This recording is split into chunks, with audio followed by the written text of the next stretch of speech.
Ramazan ayının 14-cü gününün duası. Allahümme la tuaxizni fihi bil əsərat. İlahi, məni bu ayda xətalarıma görə cəzalandırma. Əsərat insanın etdiyi sürüşmələr, günah izləri deməkdir.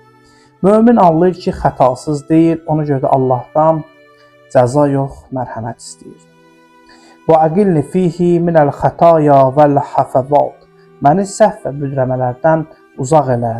Burada təkcə keçmiş günahların bağışlanması yox, gələcəkdə də günaha düşməmək istəyi var.